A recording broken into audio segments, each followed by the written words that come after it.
5 বছৰৰ পাছত মুকলি আকাশৰ তললৈ গুলফিছা ফাতিমা।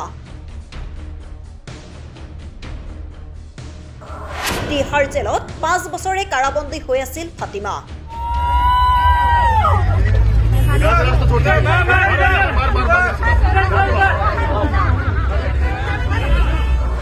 ঘটনা আছিল 2020 চনৰ। সেই সময়ত দেশজুৰি কা আন্দোলন চলি আছিল। দেশৰ ৰাজধানী দিল্লীতো চলিছিল কা আন্দোলন। চাৰিওফালে বিজেপি চৰকাৰৰ বিৰুদ্ধে ৰাজপথত লাখ লাখ জনতা ওলাই আহিছিল।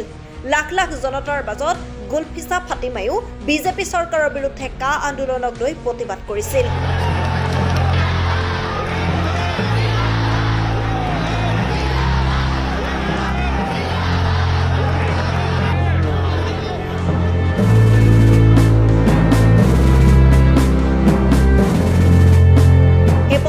মাজৰ পৰাই দিল্লী আৰক্ষীয়ে গ্ৰেপ্তাৰ কৰিছিল গুলফিছা ফাতিমাক।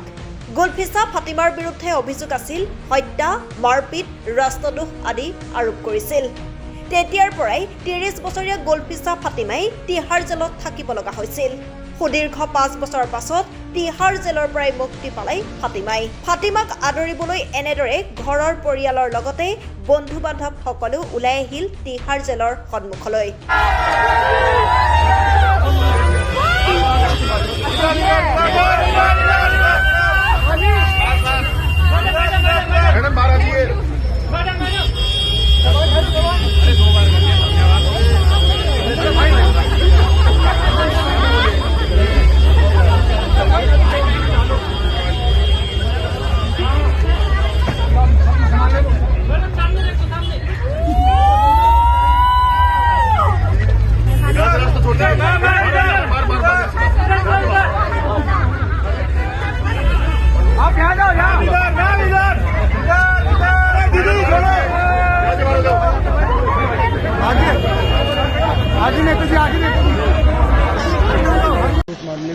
देखिए, ये एक न्यायिक निर्णय है, लेकिन मैं इसमें इसलिए कम बोल रहा हूं क्योंकि जो लीड पहला केस था गुलफिशा का, उसमें मैं मेन वकील था।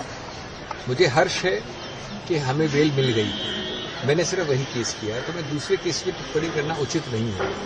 हाँ, मैं ये कह सकता हूं कि कुछ पक्ष पढ़ने से ये निर्णय, जो मैं समझता हूं पूरे विवेक के साथ दिया गया होगा, पूरे समझ के साथ दिया गया होगा जहां तक न्यायाधीशों का सवाल है, लेकिन कई मामले में, कई मायने में ये गलत है।